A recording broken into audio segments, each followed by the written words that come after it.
morning Bapak Ibu. Oke, selamat malam untuk kita semua. Selamat datang kembali dalam acara judul besarnya adalah Kamisan Budaya Los Jueves de Cultura, tapi hari ini adalah hari Selasa. Jadi kalau hari Selasa itu adalah temanya tentang Indonesia, bisa disampaikan dalam bahasa Spanyol, bisa juga dalam bahasa Indonesia. Kali ini temanya adalah pengaruh musik Amerika Latin terhadap Indonesia dan musiknya, yang akan disampaikan oleh Daniel Antonio Milan Cabrera, seorang musisi dari Meksiko yang sedang menyelesaikan S2, program studi S2 Pendidikan Seni di Universitas Pendidikan Indonesia. Nah, untuk tidak berpanjang lebar, Anda pasti sudah ingin tahu siapa itu Daniel dan apa yang akan disampaikan. Selanjutnya, sepenuhnya kami berikan kesempatan ini kepada sebelum saya lupa bahwa acara ini juga akan direkam oleh Radio Republik Indonesia dan sebagian akan diberitakan ya sesuai dengan kebutuhan tentu saja dan space yang ada di radio. Karena di Radio Republik Indonesia siaran luar negeri ada siaran luar negeri yang berbahasa Spanyol. Jadi pada sesi itu kemungkinan ada bagian-bagian dari pemaparan yang disampaikan oleh Daniel itu yang akan dijadikan news. Selain itu, Daniel ini ada spesial bagi Radio Republik Indonesia. Kenapa? Karena siaran luar negeri, maksud saya, siaran luar negeri Radio Republik Indonesia, karena tahun ini beliau memenangkan lomba menyanyi untuk folk rock, lagu-lagu daerah. Mungkin nanti dia nyanyikan sedikit menangnya dulu sebelum mulai ini, lagunya apa gitu. Bagaimana dia menang? Mungkin cerita sedikit aja dulu Daniel sebelum Daniel masuk ke temanya biar teman-teman itu melihat human interest-nya sedikit. Oh ya, kemarin Desember 2021 ya, saya kebetulan lihat pengumuman tentang lomba itu. Dan saya memilih lagu Kicir-Kicir dari Betawi, suku Betawi. Terus saya ambil versi lama Gambang Kromong, tapi diadaptasikan dengan Kacapi Sunda. Ya, syukur dapat juara pertama. Oke, juara pertama loh. Duit hadiahnya bisa beli setengah tiket kali ya ke satu tiket. Oke, teman-teman, untuk tidak berpanjang lebar, saya undang Daniel Antonio dalam paparannya pengaruh musik Amerika Latin terhadap Indonesia dan musiknya. Kepada Daniel Antonio, kami persilakan. Ya, terima kasih banyak semuanya. Saya pertama mau minta mohon maaf bila ada ya informasi yang kurang tepat, mungkin di antara hadirin ada yang lebih paham, lebih tahu tentang sesuatu, karena ini sebetulnya penelitian sampingan saya, bukan penelitian tesis. Saya mulai penelitian ini kira-kira 1 tahun pada 2019-2020 karena saya sering menghadiri satu toko kaset lama di Bandung namanya DU 68, dan di situ saya lihat banyak kaset dan ada grup namanya Los Morenos. Tentu saya ada yang sudah tahu grup ini, dan dari situ saya mulai tertarik dan ternyata sangat banyak korpus musik Indonesia bernuansa Latin, dan bukan hanya aransemen ulang, tapi kebanyakan kreasi baru yang sangat luar biasa. Jadi mungkin untuk masa depan saya ingin mendalami lebih tema ini ya. Jadi kita mulai saja. Oh, bentar. Kenapa tidak mau ganti? Oh ya. Ya, saya nyanyikan sedikit lagu ini yang mencontohkan kegemaran orang Indonesia pada musik Latin ya. Ada yang tahu lagu ini? Ahai Nurlela, sukanya berlagu mambu caca. Hai hatinya takkan senang, duduk dia tak tenang. Dengan bunyi gendang ingin serta berlenggang, hai Nurlela mendengar kalipso dengan bongo. Nggak tahu ya kalian lagu ini yang dinyanyikan oleh Bing Slamet. Namun bukan hanya kalipso dan cha-cha dan mambo yang masuk dari Indonesia, tapi berbagai irama, misalnya habanera, bolero, danson, cubano, guaracha, bossa nova, ska, reggae, trova, rumba, pegging, tango. Saking banyak jenis musik dari Amerika Latin yang masuk ke Indonesia. Bing Slamet juga bikin grup Mambetarumpajo, yaitu akronim dari berbagai jenis musik Amerika Latin dan Amerika Serikat juga. Mambo, begin, tango, rumba, paso doble, dan joget. Ini mungkin lagu contoh pengaruh musik Amerika Latin pada Indonesia yang paling terkenal ya. Kita mendengarkan sedikit. Oh.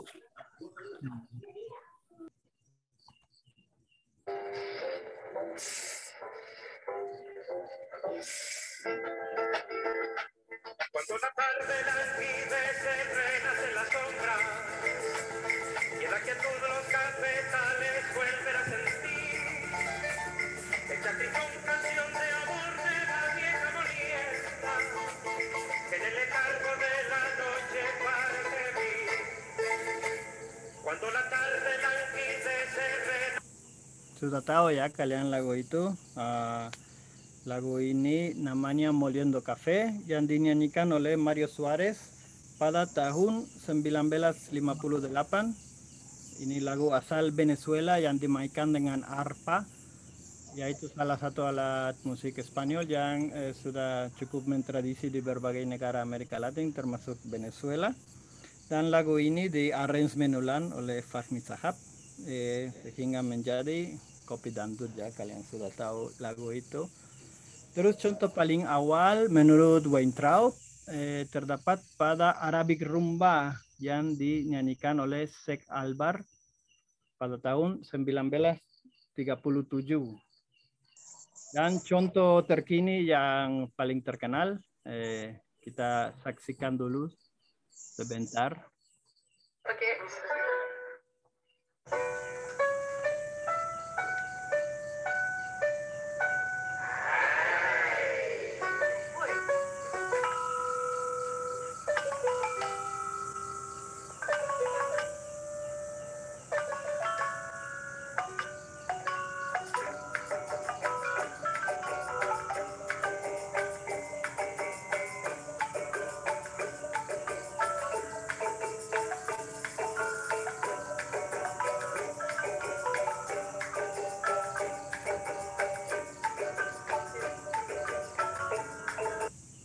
Ya, kalian sudah tahu lagu ini ya, lagu Despacito oleh Luis Fonsi yang dibawakan menggunakan alat musik talempong khas Minang.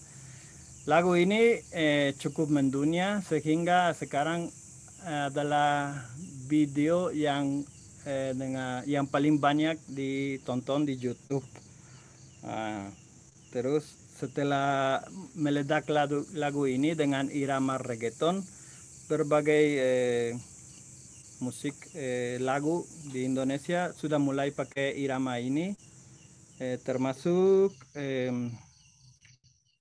lagu Shantik Siti Badriah 2018 dan lagu Meraih Bintang Via Valen 2018 juga.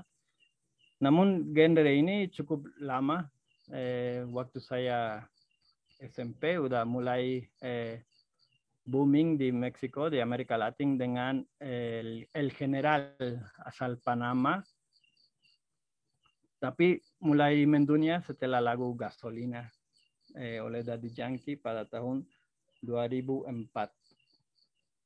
Sekarang kita membahas sedikit tentang istilah Amerika Latin ya, karena ada dua pengertian. Ya, pengertian pertama merujuk pada etimologinya.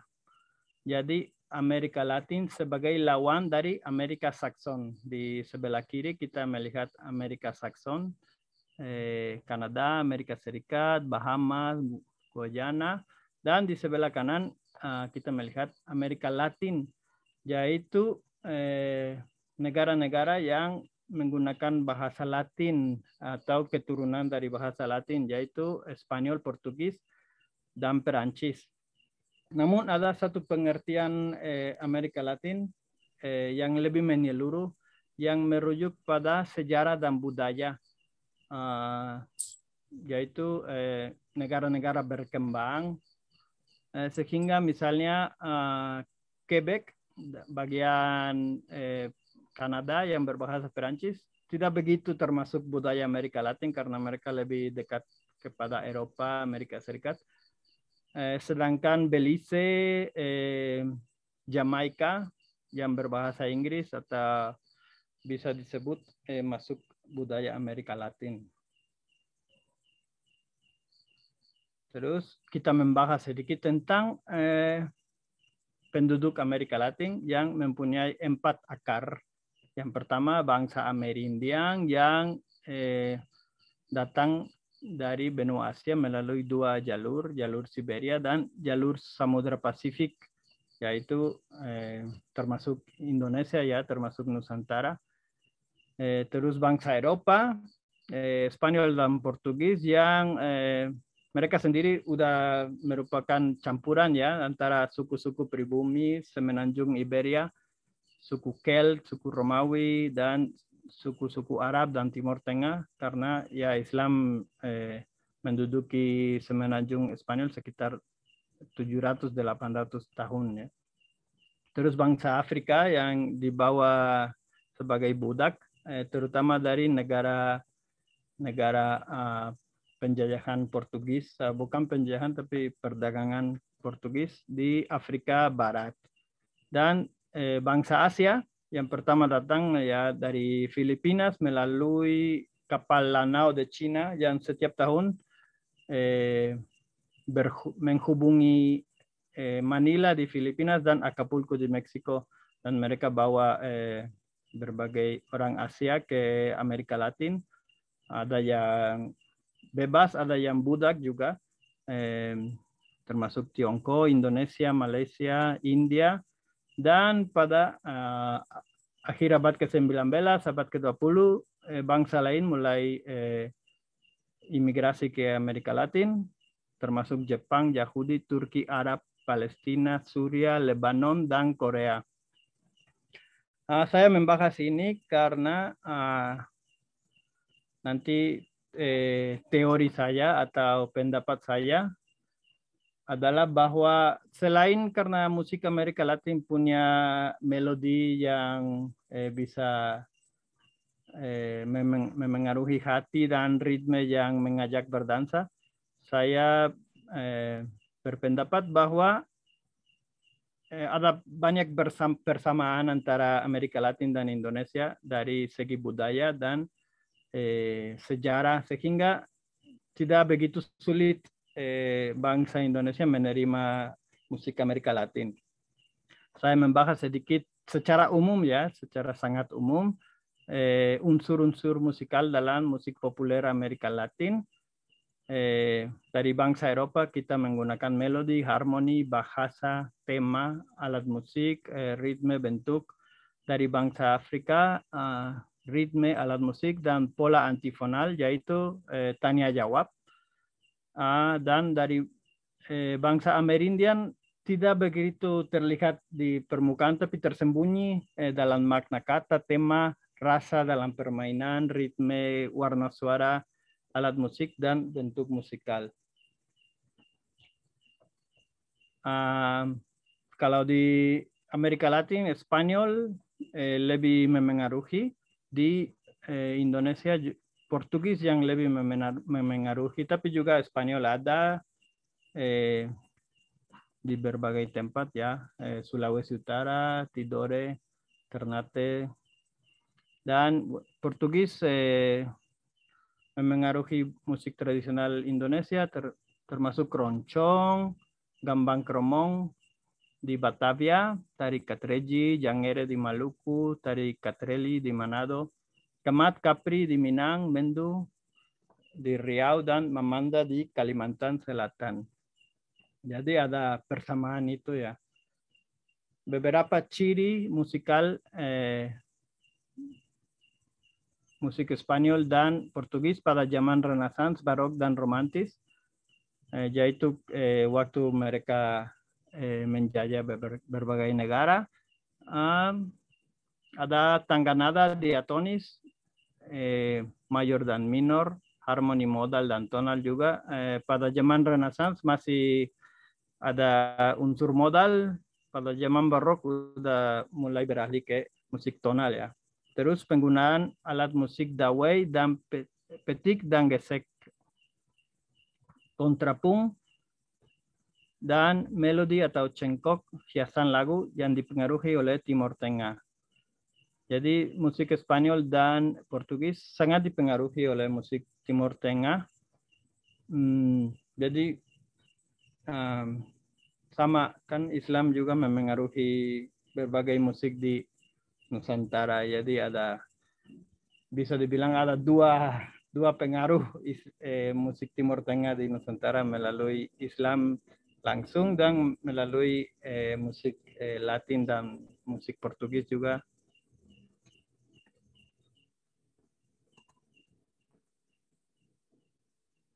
Terus ada juga pengaruh dari musik Belanda di Indonesia dan musik Jerman di Amerika Latin. Jadi selain Semenanjung Iberia juga ada pengaruh dari musik ya bangsa Saxon ya. Kalau di Amerika Latin bisa terlihat terutama dari penggunaan alat musik akordeon. Seperti ya musik gamat di Minangkabau juga pakai akordeon juga ya.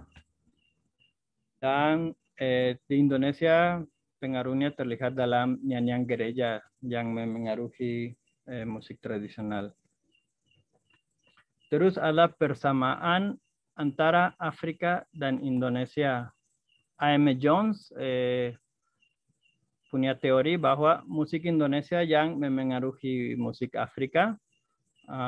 Mungkin pada negara Madagaskar agak lebih jelas pengaruh Indonesia dan Nusantara, tapi di negara lain tidak begitu jelas. Dan Jeffrey berpendapat bahwa budak Afrika yang dibawa oleh bangsa Arab ke Indonesia, mereka yang memengaruhi musik Indonesia.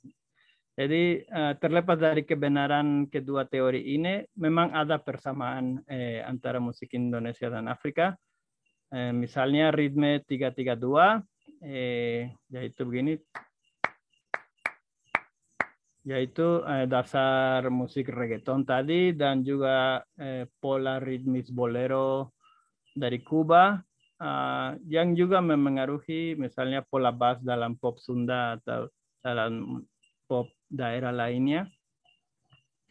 Tekstur heterofoni juga dipakai di Afrika, di Indonesia. Sinkope, dan ada banyak alat musik yang mirip ya. Alat perkusi, alat dawai, misalnya harpa. Sekarang saya akan membahas tentang penyebaran musik Amerika Latin. Kenapa kan Amerika Latin begitu terkenal dan musik Indonesia tidak begitu terkenal di dunia? Ya, jawabannya melalui pusat industri rekaman pada zaman itu di New York. Jadi Columbia Phonograph Company yang terdiri di tahun 1889 dan RCA Victor yang terdiri dari tahun 1901. Pada awalnya mereka memegang semacam monopoli atau duopoli karena mereka yang punya hak dan paten. Tapi lantaran perkembangan teknologi, ada beberapa industri rekaman yang lebih kecil yang mulai menyaingi mereka. RCA Victor juga membuka cabang di La Habana, di Meksiko juga membuka berbagai cabang. Tapi kebanyakan artis atau pemusik dari Amerika Latin dibawahkan oleh industri rekaman itu untuk merekam khusus.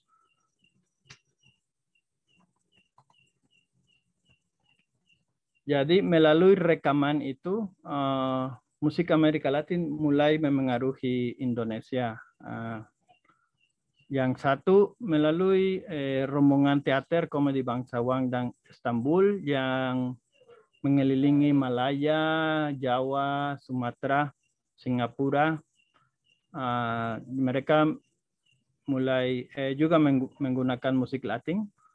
Terus melalui Piringan Hitam, sebagai contoh, perusahaan Tio Tejong sudah mulai membuat piringan hitam di Indonesia pada tahun 1905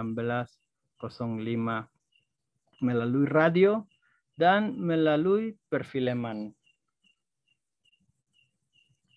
Ini salah satu contoh berbagai ritme dan musik yang direkam di Amerika Serikat sejak tahun 1906 itu sampai 1960 bisa dibilang itu puncak kejajahan musik Amerika Latin di Amerika Serikat. Ritme pertama yang mendunia adalah tango dengan penyanyi terkenal Carlos Gardel. Terus ada bolero yang dipopularisasikan sama Guti Cárdenas. Terus ada rumba. Namun rumba yang dikenal di Amerika Serikat bukanlah rumba Kuba yang asli yang sebenarnya, karena rumba itu lebih dekat dengan musik tradisional Afrika Barat. Lagu El Manicero yang membuka kegilaan terhadap musik Afro-Karibe di Amerika Serikat dan negara-negara lain. Lagu itu diciptakan sebagai foxtrot rumba, sehingga rumba menjadi cap dagang musik Afro-Karibe ya. Terus terakhir samba juga mulai mendunia, terutama melalui Carmen Miranda, penyanyi yang membintangi 14 film Hollywood antara 1940 dan 1953. Dia juga membuka kegilaan terhadap samba yang sampai India juga.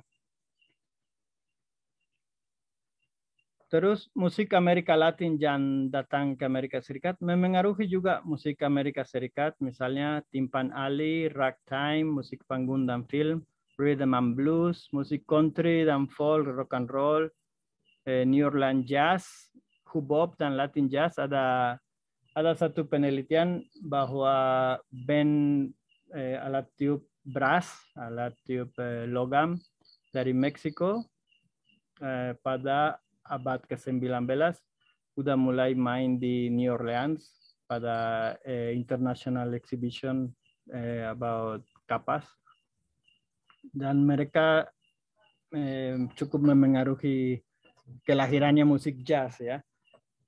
Sama pada musik ragtime ada yang menyebutnya the Latin tinge, jadi semacam rasanya Latin, harus ada rasanya Latin. Dan ini ada buku namanya The Latin Tinge yang membahas semua pengaruh dari musik Amerika Latin kepada musik Amerika Serikat. Namun ini ya pengaruh dua arah ya, musik Amerika Serikat tentu saja memengaruhi musik Amerika Latin dan dengan memasukkan harmoni jazz dan memasukkan arrangement ala big band dan penggunaan juga alat musik brass ya. Dan ini ada yang menganggap cikal bakal genre world music yang sudah sekarang jadi salah satu genre yang mencampurkan berbagai budaya musikal sehingga sulit untuk membedakan dari mana berasal ya. Inilah lagu El Manicero yang saya cerita, dibawakan oleh Don Arpizu.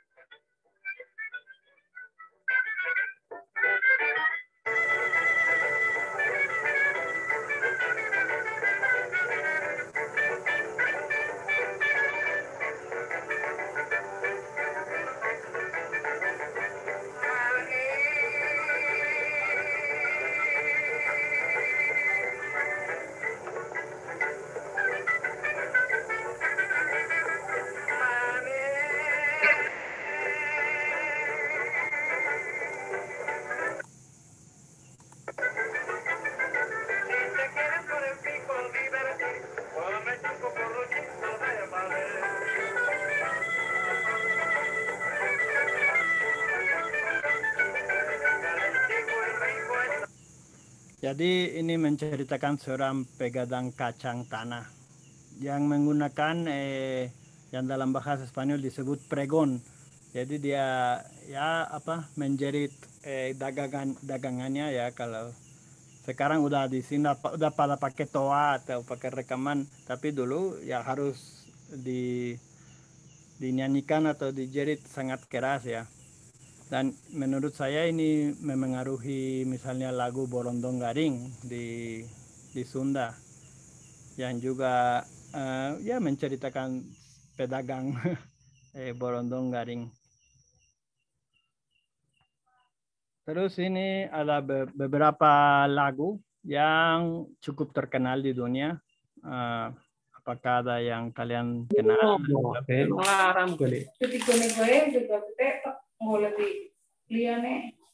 Berikutnya ada lagu La Cucaracha. Itu lagu dari Spanyol sebetulnya, tapi menjadi terkenal di Meksiko pada zaman Revolusi Meksiko awal abad ke-20.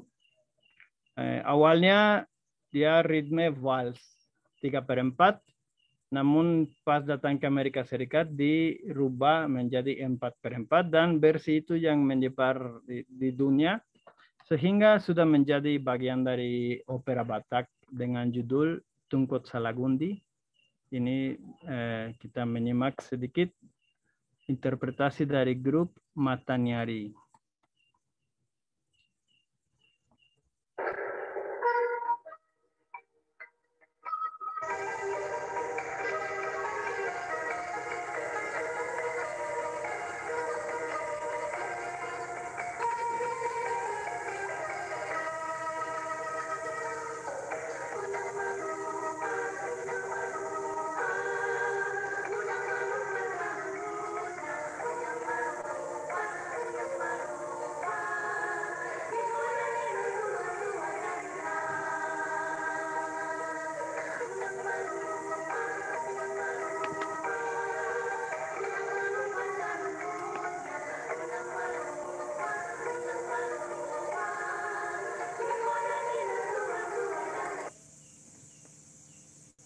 Ya, nggak ada banyak waktu untuk dengar semua lagu, tapi nanti kalian bisa cari di YouTube playlist yang saya bikin Latinesia. Di situ saya memasukkan semua contoh lagu musik Indonesia yang ada pengaruh dari Amerika Latin.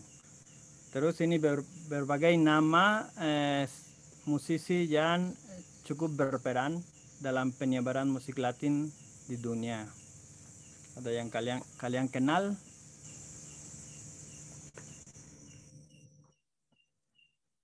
Terus di Meksiko ada genre perfilman namanya rumberas, yaitu film yang membintangi sosok perempuan yang cukup sintal dan menari seksi. Dan itu pada zaman kemasan perfilman Meksiko, Meksiko sempat bikin sekitar 100 film rumberas.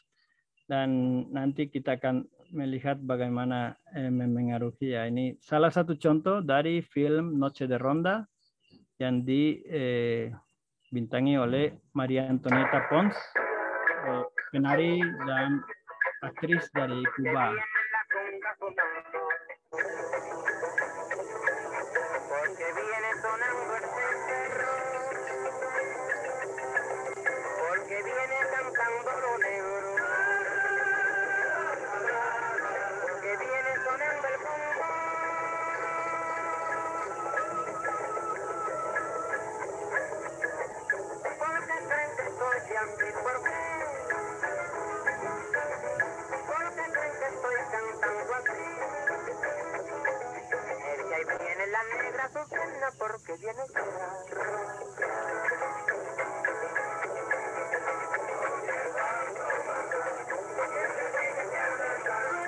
Jadi film-film itu menggambarkan ya femme fatale ya, tapi tidak begitu dibuat-buat.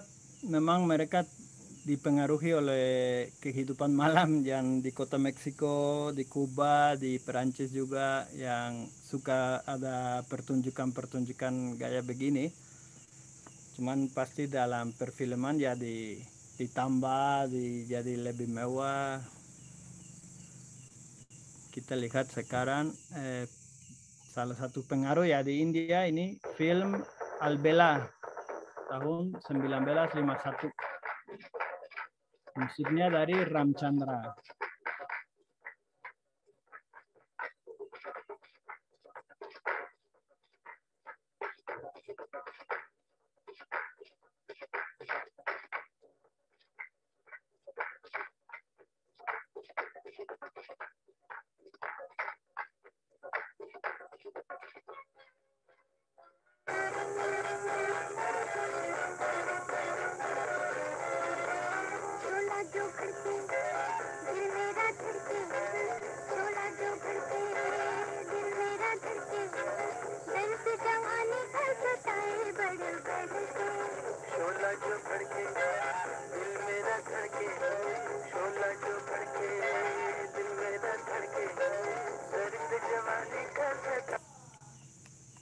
Dan juga pada perfilman Malaysia, lagu Aci Aci Buka Pintu tahun 1963 oleh P. Ramlee dan Saloma.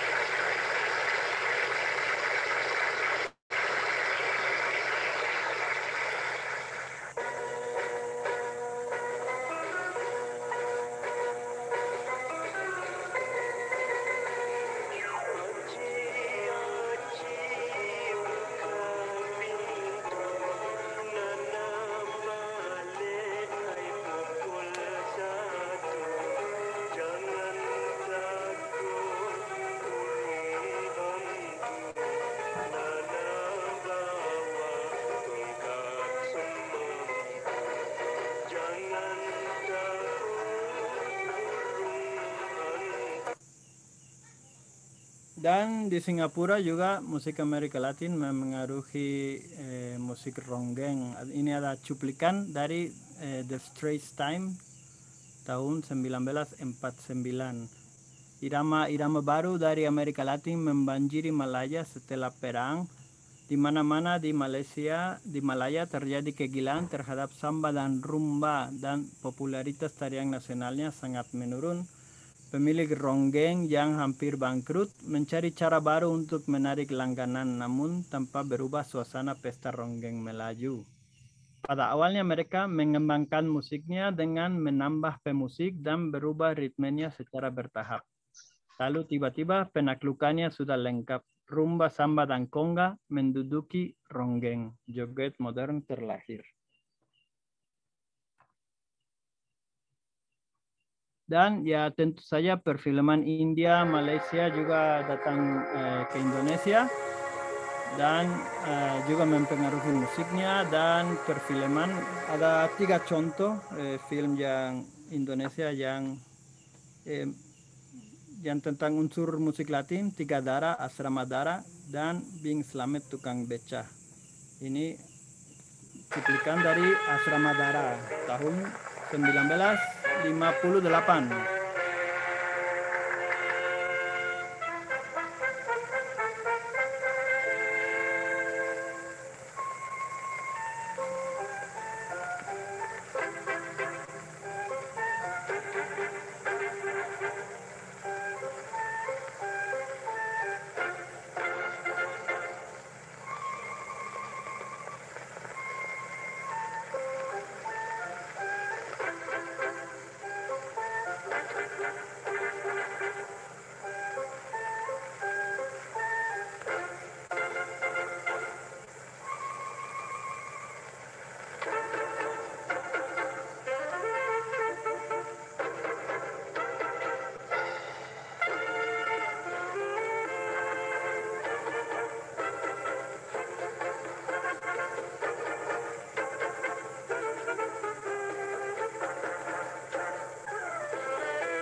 Ya, ini menggambarkan suasana tahun 50-an, 60-an di kota-kota besar ya. Ada ballroom untuk dansa di mana ada orang bisa belajar menari dansa ya. Menari rumba terutama. Ini ada sebuah gambar atau skema bagaimana pengaruhnya musik Amerika Latin ke Indonesia. Jadi dari Afrika memengaruhi Amerika Serikat dan Amerika Latin, dari Eropa juga, dan mereka saling memengaruhi. Dan kedua jenis musik itu memengaruhi India, Indonesia, Malaysia, dan Timur Tengah dan Arab. Jadi sangat kompleks bagaimana pengaruh tersebut ya. Ini ada lagu Periksa Dirimu, merupakan keroncong tango pada tahun 1930 oleh S. Abdullah.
Selain keroncong tango juga ada keroncong rumba, dan keroncong juga dipengaruhi oleh musik Amerika Serikat.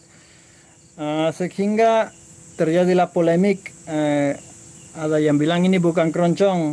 Jadi adalah terjadi dua istilah, keroncong asli dan keroncong modern. Tapi setelah mereka dipengaruhi oleh musik Latin dan Amerika Serikat, keroncong jadi menyebar sampai Singapura dan sudah dipandang dengan baik karena dulu citranya jelek.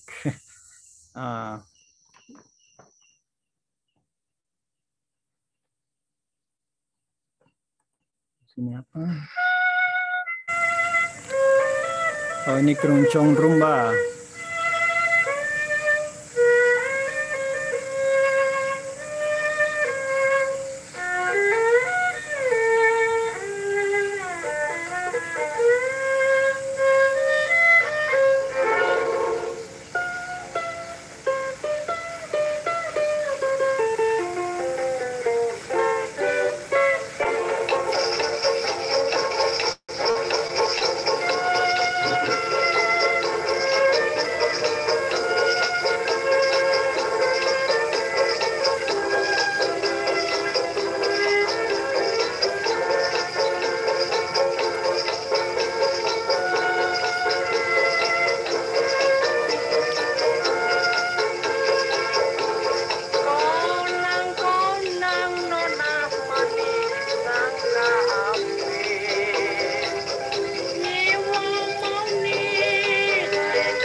Terus selain keroncong, musik Amerika Latin juga memengaruhi musik orkes Melayu.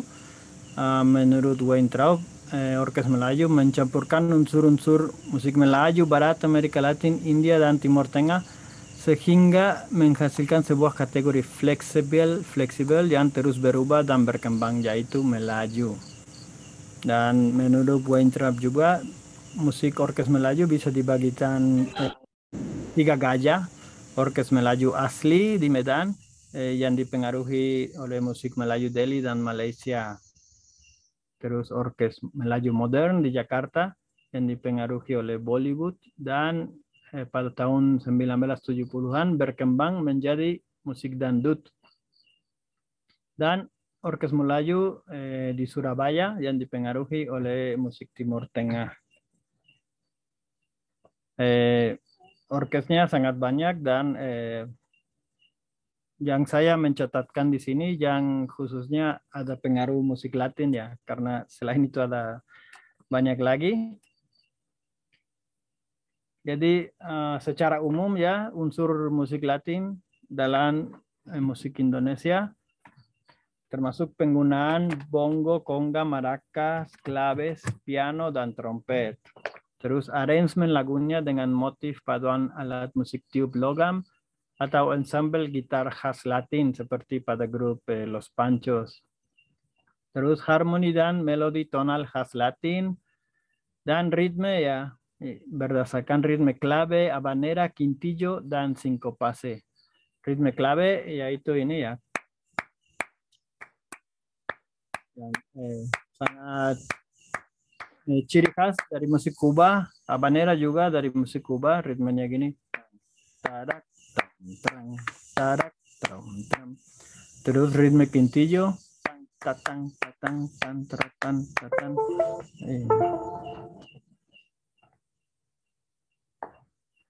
Ini contoh dari orkes Melayu asli yang di bukan yang dari Jakarta ya, Saiful Bahri, orkes Saiful Bahri.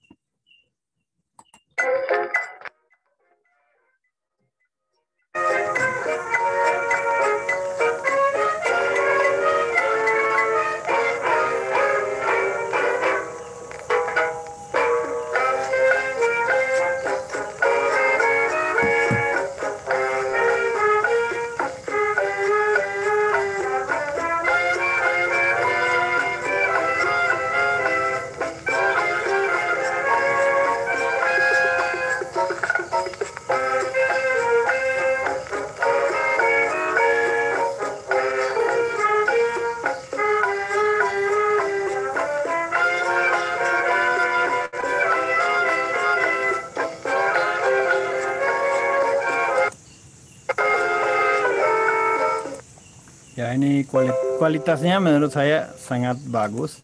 Kalau orang Amerika Latin dengar ini pasti pada joget dan nggak nyangka ini musik dari Indonesia.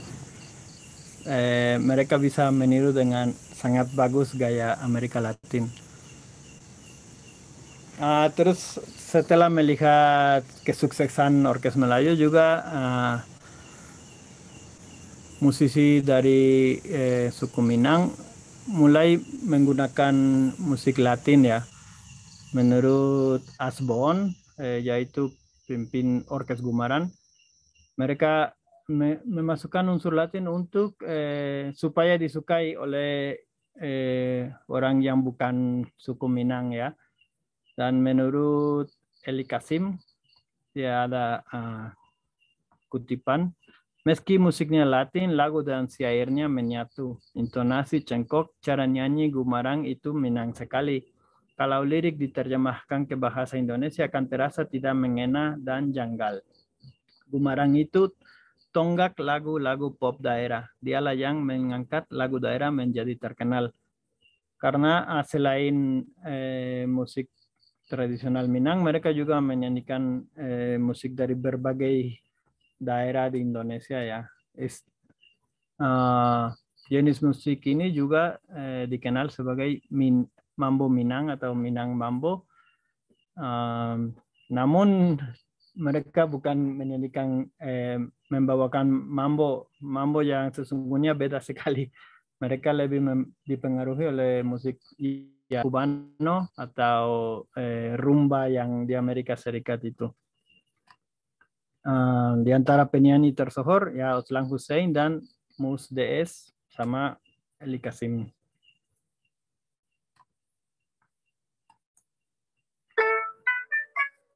Menari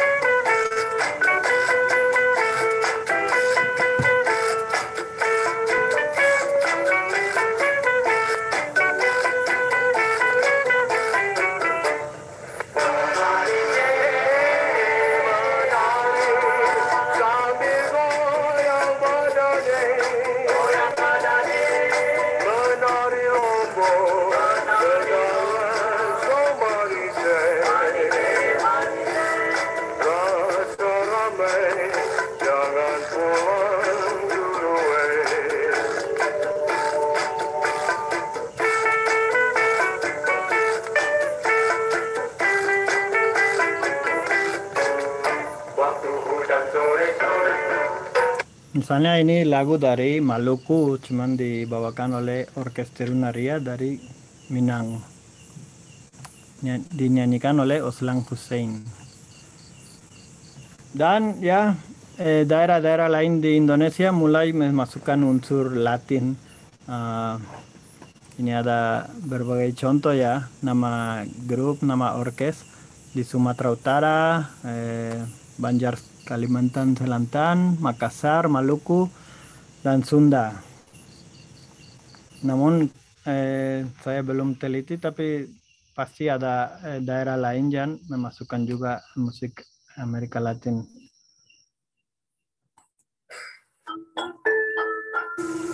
Inilah lagu Borondong Garing dari The Dolores Combo yang kemudian menjadi Los Morenos.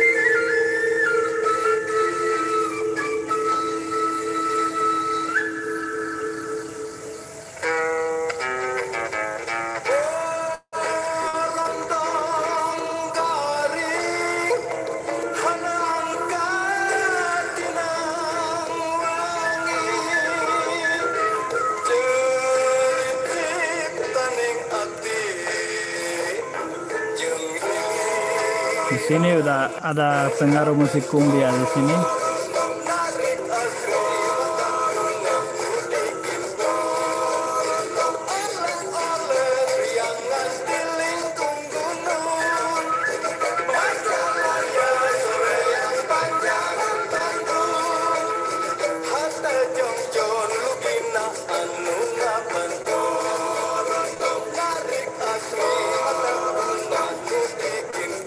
Jadi saya sangat suka versi ini karena mereka memadukan unsur Sunda dengan Latin dengan sangat bagus.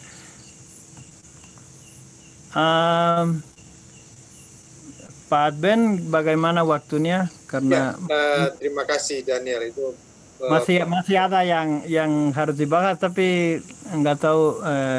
Saya pikir kita Pak Daniel, saya pikir kita, karena kan biasanya sesinya 1 jam gitu ya. Nanti kita lihat, kita masuk saja dulu sesi pertanyaan soal bahwa masih banyak, saya yakin masih banyak lagu-lagu yang menarik yang bisa dipaparkan oleh Daniel. Tapi bisa juga itu menjadi sesi selanjutnya supaya pertemuan kita dengan Daniel jangan cuma sekali, jangan dihabiskan hari ini gitu. Iya. Sebagian gitu. Jadi saya pikir teman-teman ini sudah cocok kalau kita masuk ke sesi tanya jawab ya. Apakah Daniel bisa balik ke halaman pertama? Halaman pertama supaya screen-nya itu langsung ke halaman pertama ya. Supaya screen-nya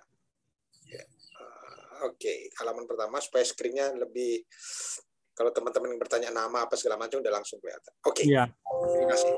Jadi teman-teman, kita akan masuk sesi tanya jawab. Saya pikir teman-teman sudah melihat beberapa lagu Indonesia dalam sejarahnya dan pengaruh dari musik Amerika Latin terhadap musik-musik di Indonesia. Silakan pertanyaan teman-teman. Kalau ada yang bertanya. Sebelum ada yang bertanya, saya ingin memberikan komentar gitu. Saya tadi tertarik sekali yang Mata Nyari. Sama Mata Nyari, saya pikir apa sih Mata Nyari? Ternyata itu lagu opera ya, opera Batak gitu. Opera Batak, betul. Saya cuma tidak tahu ya, ingin tahu sebetulnya bagaimana proses itu sampai ke mereka. Itu proses lagu itu, apakah itu didengarkan dari radio-radio Belanda, karena televisi tentu belum ada waktu itu ya. Jadi bagaimana musik itu sampai ke telinga mereka gitu, prosesnya itu bagaimana tuh prosesnya sampai? Ya, itu yang saya mencoba menjelaskan. Jadi ya melalui industri rekaman di Amerika Serikat, mungkin bisa melalui piringan hitam, mungkin bisa radio, mungkin bisa juga rombongan teater. Tapi kira-kira lagu La Cucaracha menjadi populer di Amerika Serikat pada setelah kegilaan rumba. Jadi sekitar ya setelah 1940 udah mulai menyebar mendunia lagu itu. Nah, entah bagaimana ke Indonesia sehingga udah menjadi repertoar opera Batak. Oke, terima kasih Daniel. Teman-teman kalau ada pertanyaan silakan. Silakan kembali sorry, saya belum nyalakan ternyata kamera. Oke. Teman-teman boleh bertanya kembali kepada Daniel, silakan pertanyaannya. Kita langsung saja pertanyaan kemudian langsung jawab.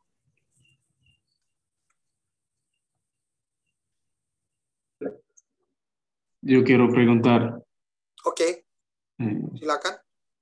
muchísimas gracias por la oportunidad, pero quiero preguntar en Indonesia. Sí.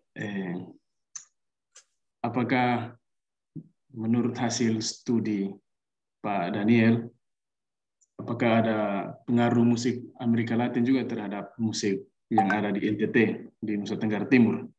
Karena menurut sejarah yang Carla yang kali lalu kan kita bicara, ada juga yang bertanya tentang Flores, tentang Timor.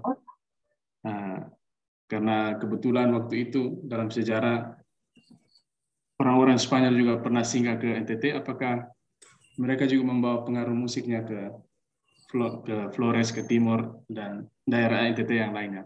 Terima kasih. Saya sempat mencari Flores dan NTT, namun belum menemukan, harus diteliti lebih dalam. Tapi ya kayaknya pasti ada mungkin, walaupun tidak ada karena persamaan itu antara Spanyol dan Portugis, musiknya agak mirip-mirip juga. Tapi kalau dibilang pengaruh dari musik Latin, itu harus diteliti dengan lebih seksama. Oke, saya pikir sudah terjawab ya, harus dipastikan lagi, harus dilakukan studi lebih mendalam apakah ada pengaruh musik Amerika Latin di Flores dan sekitarnya. Ya, karena ini ya setahu saya penelitian pertama yang membahas musik Latin di Indonesia, jadi masih awal, masih banyak pertanyaan saya juga. Oke, ini menarik, ini ternyata poin yang disampaikan oleh Daniel ini menarik sebetulnya, bahwa inilah studi yang pertama tentang pengaruh musik. Kita tidak tahu lagunya lagu yang Mataniari contohnya tadi itu, sama sekali saya tidak tahu kalau itu adalah pengaruh dari musik Amerika Latin gitu ya. Dan di film-film itu tidak kita lihat kan, film-film tadi seperti yang tampil pertama Soekarno itu kan pengaruhnya cukup kuat berarti. Jadi benar kata Daniel, ini harus dilakukan studi lebih lanjut. Kalau ada lagi orang yang lebih tertarik selain Daniel kan mungkin ada perbandingan studi kan jadinya. Oke, di chat itu ada pertanyaan pengaruh pengaruh ke Indonesia, apakah pengaruh tersebut buah dari kinerja misionaris yang datang ke Indonesia, misionaris Kristen maksudnya kali ya, atau berpengaruh lewat musik-musik agama? Apakah musik-musik agama juga mempengaruhi musik Indonesia? Musik-musik agama mungkin Eropa juga ya, mungkin Arab juga. Apakah ini mohon penjelasannya. Itu Daniel, apakah musik-musik yang berpengaruh Indonesia ada hubungannya dengan musik-musik agama? Kurang lebih begitu pertanyaannya. Ya, tentu saja Spanyol dan Portugis dan Belanda juga mengajarkan musik Eropa ya di Indonesia, sama di Meksiko. Makanya itulah persamaan yang saya membahas. Namun ya pengaruh Latin itu beda lagi, itu udah abad ke-20, tidak ada hubungan dengan agama, itu dunia hiburan, dunia profan. Ya, tapi ada persamaan, tapi persamaan itu lebih dulu ya, bukan dari Latin.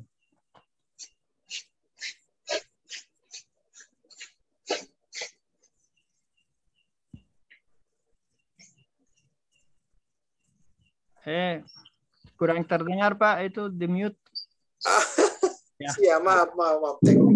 Oke, jadi karena ini dunia profan, mungkin pengaruh agama kurang terlalu dalam musik-musik profan katanya. Oke, kita lanjutkan pertanyaan berikutnya kalau ada. Silakan teman-teman. Selamat malam. Ya, Taru Selamat Wisnu. malam, Taru. Silakan. Halo Daniel, apa kabar? Baik. Saya mau tanya, tapi mungkin bukan bertanya juga, bertanya sekaligus masukan mungkin ya. Iya, Jadi silakan. ada satu peristiwa di Indonesia di mana pada tahun 50-an itu Bung Karno pada saat itu berusaha untuk melawan musik-musik dari Amerika, ya, rock and roll pada saat itu ya. Jadi ada kejadian-kejadian musik-musik Amerika tuh ditahan sama Bung Karno. Nah, dalam rangka itu yang menarik, alternatif yang dipilih oleh Bung Karno adalah musik lenso atau tari lenso dari Maluku. Nah, setahu saya lenso ini juga pengaruh dari Portugis, karena dalam bahasa Portugis itu lenso itu artinya sapu tangan ya. Jadi tari lenso itu tari sapu tangan. Bahkan Bung Karno sendiri itu bikin satu recording vinyl ya. Kebetulan saya punya juga di rumah. Itu bernyanyi lenso bersama Bung Karno.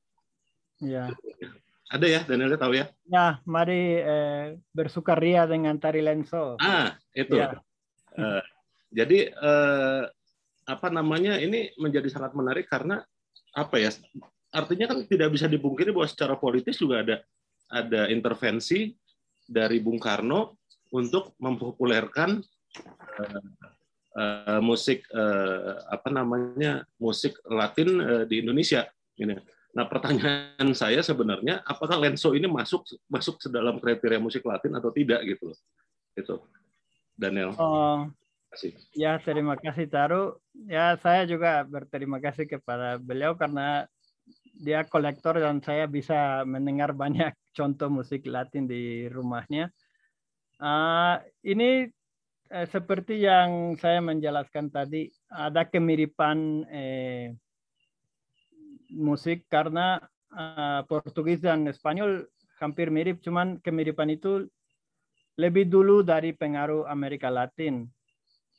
Namun saya mendengarkan lagu rekaman itu, Mari Bersukaria dengan irama lenso, karena Bung Karno mengajak Jack Lesmana, Idris Sardi, dan Bing Slamet. Sedangkan Bing Slamet udah sangat akrab dengan musik Latin.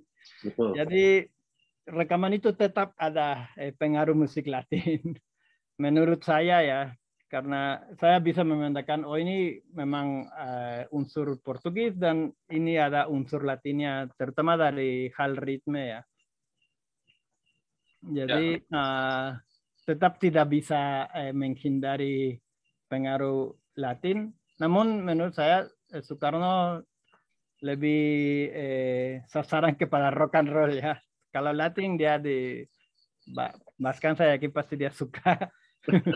Ya, artinya pada saat itu Bung Karno kan ingin melawan rock and roll ya. Artinya dia tidak suka musik rock and roll ya.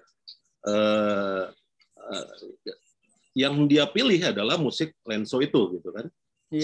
Sehingga mungkin ini menjadi salah satu momen di mana sosialisasi musik Latin di Indonesia itu kan ada yang berevolusi ya, mungkin melalui perdagangan, misionaris atau siapa datang gitu ya, berevolusi untuk mempengaruhi musik, membuat musik Latin ini berpengaruh di Indonesia. Tapi ada juga dengan cara revolusi pada saat itu melalui Bung Karno. Karena sebagai presiden ketika dia apalagi dia bikin recordingnya gitu ya, pasti menyebar ke seluruh Indonesia dengan sangat cepat. Itu saya pikir seperti itu, Daniel. Thank you. Ya betul, dan itu sebetulnya saran dari Ki Hajar Dewantara, karena dia bilang kalau kita mencabutkan rock and roll dan musik Latin, terus pemuda-pemudi mau ngapain? Jadi dia menyarankan ayo harus ada gantiannya, harus ada sesuatu yang menggantikannya. Tapi satu hal juga mungkin juga pada saat itu Bung Karno berpikirnya bahwa musik lenso itu musik asli Maluku ya. Iya. Jadi bukan apa namanya, bukan Latin. Iya, mungkin bukan ya. Latin. Mungkin. Tapi bisa dijoget juga. Ya. Bung Karno itu pengen ada apa yang bisa Ya. menjadi hiburan. Betul. Ya. Terima kasih. Oke, terima kasih Pak Taru atas pertanyaannya dan masukannya. Kita dapat informasi bahwa Pak Taru ini kolektor musik. Kayaknya informasi yang harus digarisbawahi gitu ya. Dan tahu sejarah musik yang menarik itu.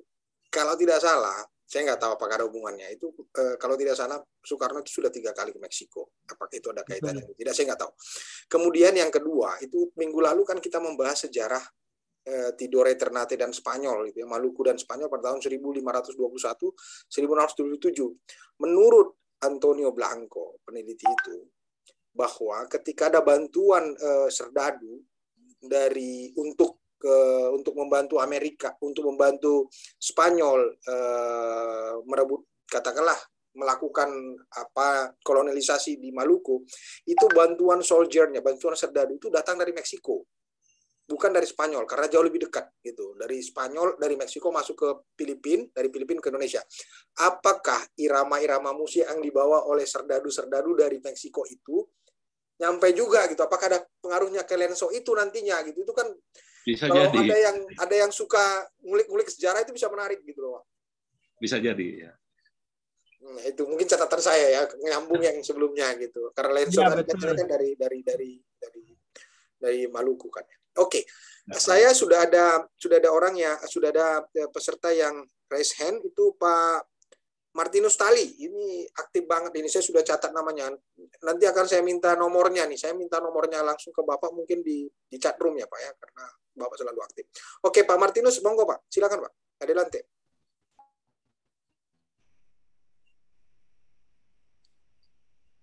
Belum dengar Pak, masih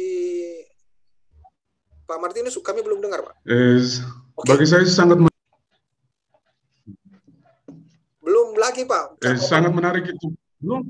Sudah. Ya. Bagi saya itu sangat menarik paparan dari Daniel. Memang saya bukan orang musik, tapi yang saya ingin mau tanyakan, semua yang diutarakan itu sangat menarik, karena ada hal-hal yang bagi saya tidak tahu sama sekali, dan saya pernah di Kuba, di Kolombia, di Meksiko, dan yang menjadi pertanyaan itu seperti yang diutarakan oleh beberapa orang di sini, itu harus, mungkin bagi saya itu perlu dibuktikan kalau seandainya musik Amerika Latin itu mempengaruhi musik Indonesia, supaya jangan hanya apa ini saja, atau soal kebetulan saja ada kemiripan antara musik Indonesia, musik tradisional, dengan musik Amerika Latin, supaya bisa ada unsur ilmiahnya itu, bahwa musik Amerika Latin itu mempengaruhi musik Indonesia melalui ini. Jadi cara musik Indonesia masuk di Indonesia itu melalui caranya begini. Kira-kira itu yang saya mau sampaikan. Terima kasih banyak. Ya, saya pikir dari segi sejarah cukup terbukti karena mereka musisi Indonesia mengakui sendiri ini pengaruh dari musik Latin. Nama jenis musiknya misalnya rumba Arabik atau keroncong rumba. Dari segi analisis musik, kalau bagi orang musik cukup jelas, tinggal mendengar dan bisa diketahui ini pengaruh dari musik Latin.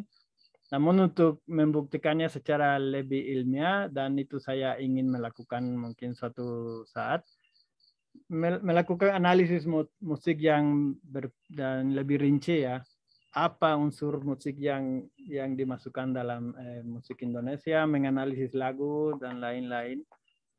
Tapi ya itu bukan kebetulan tapi kebenaran. Memang ada pengaruh.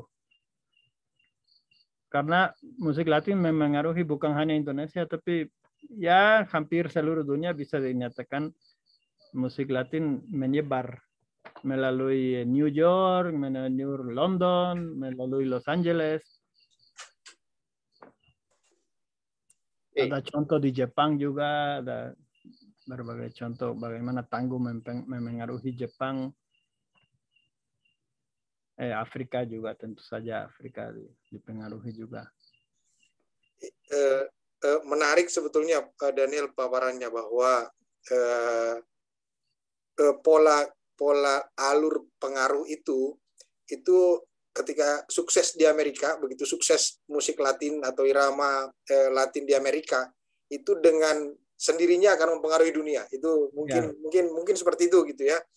Musik mariachi yang dengan Zorronya akan mempengaruhi yang lain gitu kan, karena filmnya Amerika Hollywood itu akan menjadi corong kampanye tanda petik budaya untuk seluruh dunia. Oke, selanjutnya di chat itu saya harap saya baru tahu kalau Pak Martinus ini adalah pastor SPD gitu. Terima kasih udah ada informasi di chat room. Oke, selanjutnya kita ada komentar bukan pertanyaan dari Ibu Sri yang juga selalu ingin hadir dalam acara-acara budaya kita. Seni adalah bahasa universal. Musik adalah bahasa yang seharusnya bisa diterima oleh semua orang dan dapat mempererat dan menjembatani relasi antara budaya, antara bangsa, antara ras. Itu komentar. Kalau mau direspon oleh Daniel, silakan Daniel. Ya, memang betul. Dan saya hanya bisa menambah kutipan dari Inayat Khan, seorang sufi. Dia bilang sesungguhnya hanyalah musik yang bisa menyatukan semua ras, bangsa dan agama yang sekarang berpecah belah. Itu dari Inayat Khan. Wow, itu bahasanya menarik juga tuh pesannya. Hanya musik yang bisa menyatukan dunia. Tapi musiknya musik silence gitu kali ya. Dalam keheningan kita bernyanyi bersama. Mungkin ada lagi di chat room. Terima kasih tadi ungkapannya Daniel, menarik gitu. Mungkinkah genre musik dalam kurung di setiap negara bertambah untuk kedepannya? Apakah genre musik akan berproses? Itu kurang lebih. Oke, musik menyatukan Rusdi Ukraina, ini bagus juga. Oke, komentarnya tadi itu mungkin pertanyaannya adalah mungkinkah genre musik dalam kurung di setiap negara bertambah untuk kedepannya? Apakah berproses itu genre musik? Kurang lebih begitu pertanyaannya, Daniel. Ya memang betul, karena musik itu bukan statis ya. Selalu berkembang, selalu ada pengaruh dari yang lain, terus ada yang mendapatkan ide baru. Jadi tentu saja akan ada genre baru, akan ada genre yang hilang. Itulah memang proses kesenian begitulah. Oke, jadi ada yang hilang, ada yang tumbuh ya, seperti kehidupan itu sendiri. Ada yang meninggal, ada yang lahir kali ya. Betul. Oke, apakah masih ada pertanyaan? Saya harap untuk Bobby sudah terjawab ya. Masih adakah pertanyaan? Oke, terima kasih Fahdi, top. Oke, top double key, top. Oke, adakah masih pertanyaan untuk kita semua, untuk Daniel maksud saya? Sudah jam 9.21. Teman-teman, saya pikir kalau tidak ada lagi pertanyaan, apakah kita sudah bisa meminta dua hal kepada Daniel? Apalagi yang ingin sebetulnya tadi kan tidak selesai kan? Apalagi sih yang ingin disampaikan Daniel kalau seandainya ada kesempatan lagi, itu yang pertama. Yang kedua, sebagai statement akhir, biasanya selalu kita minta statement akhir dari narasumber kita. Oke, jadi ada dua itu. Apalagi sih yang sedang tidak sempat disampaikan? Kemudian kira-kira apa statement akhir yang akan disampaikan oleh Daniel pada malam hari ini? Silakan Daniel. Ya, terima kasih banyak Pak Ben. Ya masih banyak yang seharusnya dibahas, cuman waktunya sedikit. Jadi setelah itu ya saya tadinya akan membahas ya soal Soekarno, terus setelah zaman Orde Baru, bagaimana musik Latin, sampai reggaeton yang saya menceritakan pada awalnya ya dengan lagu Despacito. Jadi musik Latin masih memengaruhi. Saya bentar ya, saya akan pergi ke akhir. Yes. Mungkin statement terakhir. Jadi ya pengaruh antar budaya sangat sulit dihindari, terutama ini terakhir ya udah nggak apa-apa. Sangat sulit dihindari, terutama pada zaman global ini ya dengan internet. Jadi jangan kita fanatis terhadap suatu budaya, tapi kita menganalisis budaya lain dan mengambil yang baik aja. Kalau yang jelek ya nggak usah dicontohkan. Iya betul. Iya. Jadi itu sebetulnya spirit yang kita lakukan ini. Jadi ada nama istilahnya Kamisan Budaya, Jueves de Cultura. Tapi juga hari Selasa. Cuma kan Jueves de Cultura itu hari Kamis kita bicara tentang budaya Amerika Latin, hari Selasa kita bicara yang berkaitan dengan Indonesia. Apakah itu musiknya atau apanya pun hari Selasa. Jadi spirit dasarnya adalah bercermin, bapak-bapak, ibu-ibu, bercermin. Kita ingin bercermin pada budaya lain sehingga kita melihat budaya kita sendiri. Artinya dengan berinteraksi dengan budaya lain, kita akan memperkaya diri kita sendiri dan kita mampu melihat diri kita dari jauh sehingga kita lebih kaya dengan pertemuan-pertemuan itu. Kurang lebih itu semangatnya seperti yang disampaikan oleh Daniel. Jadi bahasanya beda aja, redaksi bahasanya beda tapi spiritnya kurang lebih sama. Iya, betul. Oke, apakah last option bagi yang ingin memberikan komentar? Monggo. Terakhir bagi peserta yang sudah datang malam ini, last option untuk memberikan komentar. Monggo. Mau tanya dong, Evi Januar. Oke, silakan Evi, pertanyaan dari Kolombia. Ini adalah pertanyaan terakhir sebelum kita closing session ini. Oke, untuk Evi, silakan. Halo, iya, selamat pagi. Terima kasih buat Daniel buat presentasinya. Ini maaf pertanyaan terakhir, baru kepikiran sekarang. Dari tadi kan dibahas tentang musiknya, ada pengaruh dari genre musik Amerika Latin. Nah, kalau dari liriknya sendiri bagaimana? Apakah Daniel juga meneliti dan apakah ada yang kemiripan juga? Makasih. Baik yang zaman dulu dan zaman sekarang. Makasih. Ya, sama-sama. Ya kalau dari lirik mungkin dari tema ya khususnya. Karena musik Amerika Latin kebanyakan mengangkat segi cinta ya, cinta antar pasangan, bukan cinta yang lebih universal, dan itu diangkat dalam musik Indonesia bernuansa Amerika Latin, dan juga ada pengaruh dari yang disebutnya Nueva Canción Latinoamericana atau Trova Nueva, yaitu musik yang pakai lirik untuk memprotes keadaan sosial, dan itu bertumbuh di Amerika Latin pada zaman diktator dan terkait dengan revolusi Kuba, dan itu memengaruhi musik country dan folk di Amerika Serikat, dan di sini di Indonesia memengaruhi musik balada ya. Jadi ya ada juga dari segi syairnya, dari segi tema, terutama dari segi tema. Oke, terima kasih Daniel atas ya, terima kasih juga. Nanti bikin podcast aja sendiri sama Daniel, Evi. Udah bisa bikin podcast itu. Boleh nanti kapan-kapan bikin kalau podcast saya ke aja Bandung sama ketemu. dia tuh. Sekedar Di contoh Bandung aja kan ya? yang paling terkenal kan lagu Moliendo Cafe kan.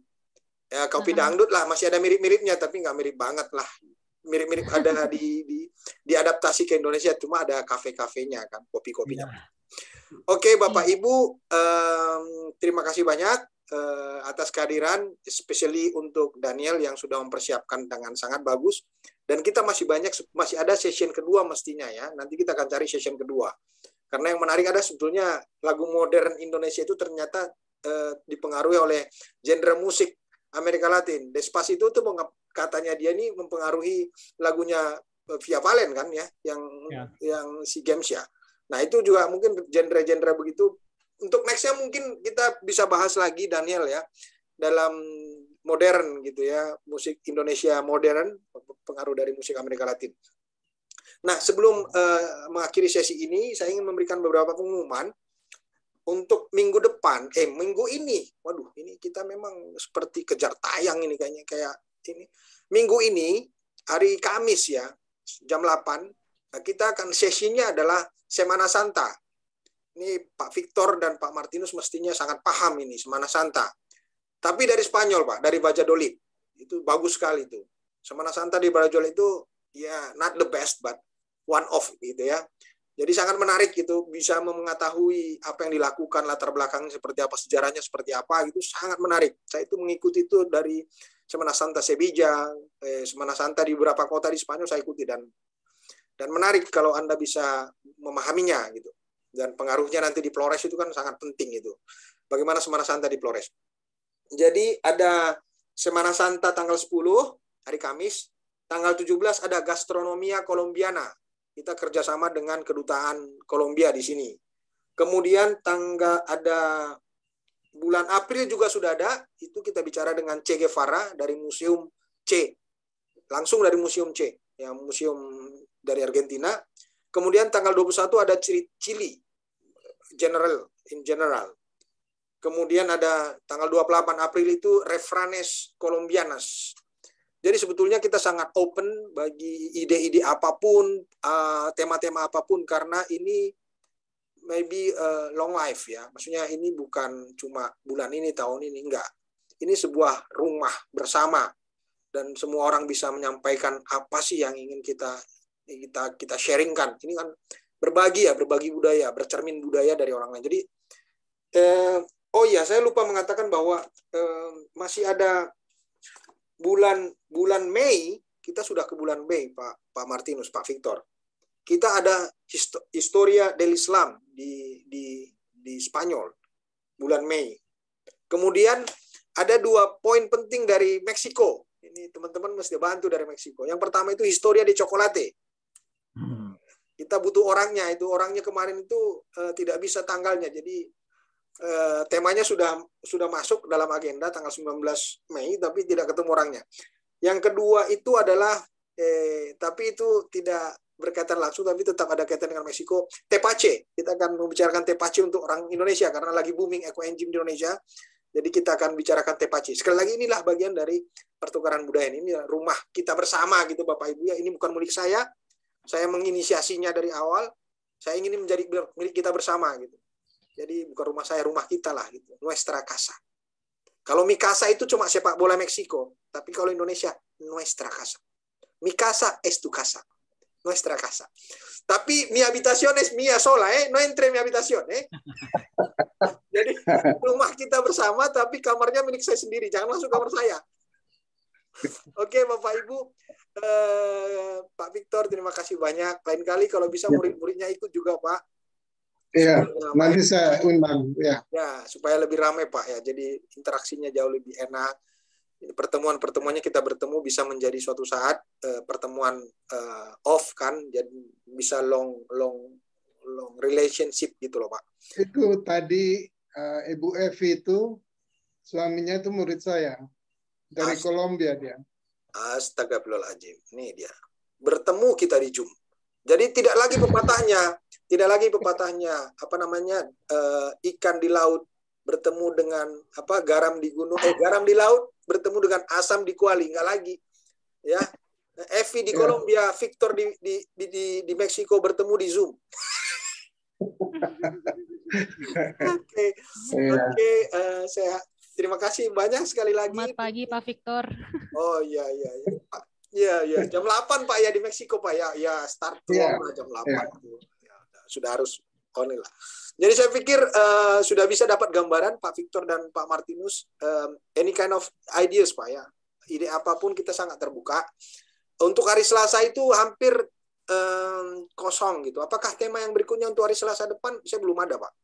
Jadi kalau ada ide supaya tidak saya cuma ngepras otak sama Alejandro dari Meksiko.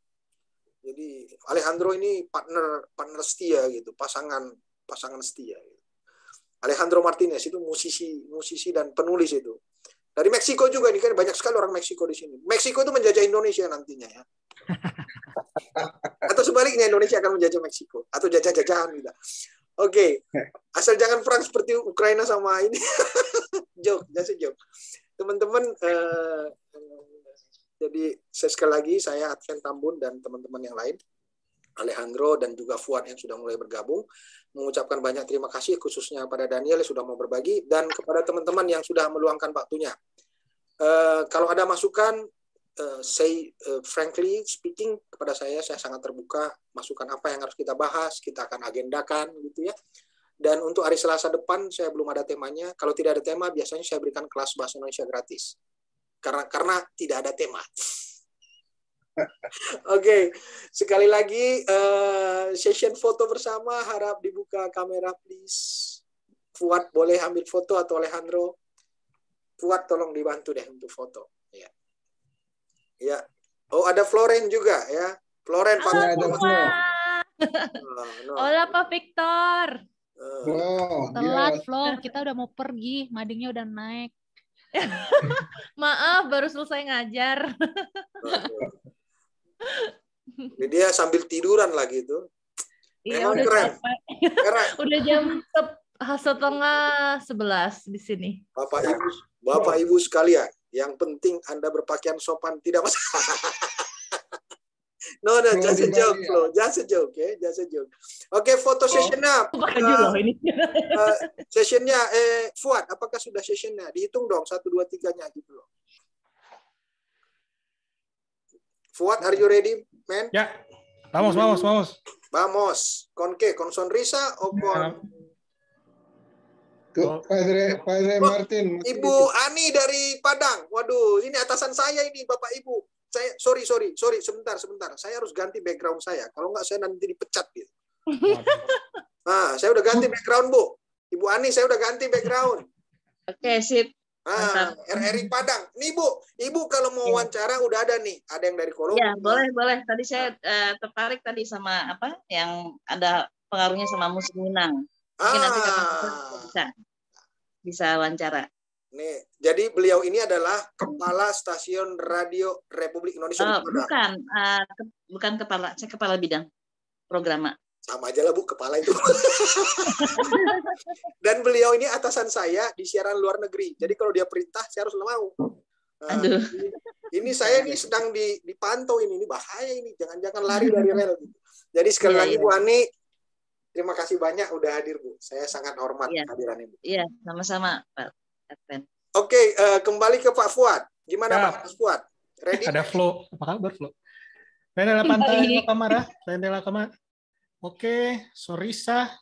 1, 2, 3. Oke, Bapak Ibu, saya close dulu itunya ya. Recordingnya saya stop.